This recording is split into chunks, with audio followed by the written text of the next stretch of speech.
Hi guys, ನಾನು ಇವತ್ತು ಉತ್ತರ ಕರ್ನಾಟಕದ ಹುಚ್ಚಳ ಚಟ್ನಿ ಮಾಡ್ತೀನಿ. ಹುಚ್ಚಳ ಅಂದ್ರೆ ಗುರಳ್ಳಿ ಅಂತ ಉತ್ತರ ಕರ್ನಾಟಕದಲ್ಲಿ ಕರೀತಾರ.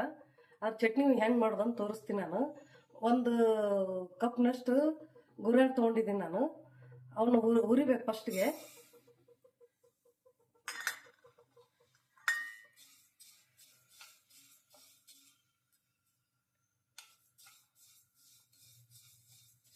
ಈಗ ಇವು ಬ್ಲ್ಯಾಕ್ ಕಲರ್ ಇರ್ತಾವಲ್ಲ, ಸ್ವಲ್ಪ ಬ್ರೌನ್ ಕಲರ್ ಬರ್ತಾವು.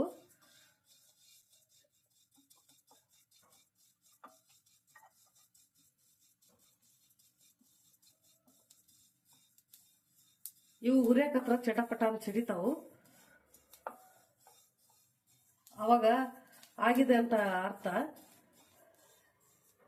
ಕಲರು ಸ್ವಲ್ಪ ಚೇಂಜ್ ಹಾಕವಕ್ಕ. ಬ್ಲ್ಯಾಕ್ ಕಲರ್ ಇದ್ದು ಬ್ರೌನ್ ಕಲರ್ಗೆ ಹಾಕವು, ಕಂದು ಬಣ್ಣಕ್ಕೆ ಬರ್ತಾವು. ಅವಾಗ ಸ್ಟಾಪ್ ಮಾಡ್ಕೋಬೇಕು.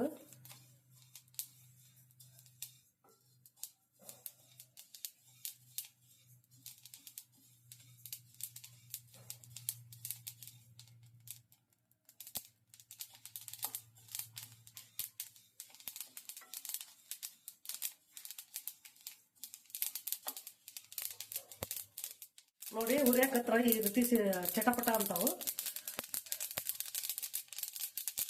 ತುಂಬಾ ಹೊತ್ತನ್ನು ಹುರಿಬಾರ್ದು, ಸೀದು ಹಂಗ ನಾರ್ಮಲ್ ಮೀಡಿಯಂ ಸೈಜ್ ಹುರಿಬೇಕು.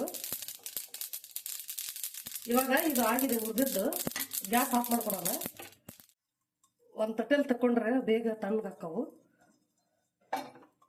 ನೋಡಿ, ಕಲರ್ ಚೇಂಜ್ ಆಗಿದೆ. ಬ್ಲ್ಯಾಕ್ ಹೋಗಿ ಸ್ವಲ್ಪ ಬ್ರೌನ್ ಕಲರ್ ಬಂದಿದೆ. ಈ ರೀತಿ ಹುರ್ಕೋಬೇಕು. ತುಂಬಾ ಸಿದಿಸಬಾರ್ದು, ಸ್ವಲ್ಪ ಹೊತ್ತು ತಣ್ಣಗಾಗ್ಲಿವು. ಇವಾಗ ಗೊರಳು ತಣ್ಣಗಾಗಿದೆ. ಒಂದು ಮಿಕ್ಸಿ ಜಾರ್ ತಗೊಂಡು ಹಾಕೋತಾ ಇದ್ದೀನಿ. ಇದಕ್ಕಿವಾಗ ಒಂದು ಗಡ್ಡೆ ಬೆಳ್ಳುಳ್ಳಿ ತಗೊಂಡಿದ್ದೀನಿ. ಉಪ್ಪು ರುಚಿಗೆ ತಕ್ಕಷ್ಟು. ಖಾರ ನಿಮ್ಗೆ ಎಷ್ಟು ಬೇಕೋ ಅಷ್ಟು ಹಾಕೊಳ್ಳಿ.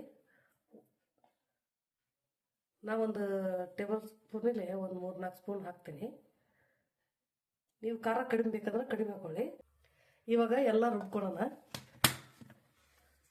ಇವಾಗ ಗುರಳ್ಳಿ ಚಟ್ನಿ ರೆಡಿ ಆಗಿದೆ. ಇದನ್ನು ಮೊಸರು ಜೊತೆ, ಅನ್ನದ ಜೊತೆ, ರೊಟ್ಟಿ ಜೊತೆ ತಿನ್ಬೋದು. ನಿಮ್ಗೆ ಹೆಂಗಾರ ಯೂಸ್ ಮಾಡ್ಕೊಳ್ಳಿ, ಚೆನ್ನಾಗಿರುತ್ತೆ. ನಿಮಗೆ ರೆಸಿಪಿ ಇಷ್ಟ ಆದರೆ ಫಾಲೋ ಮಾಡಿ.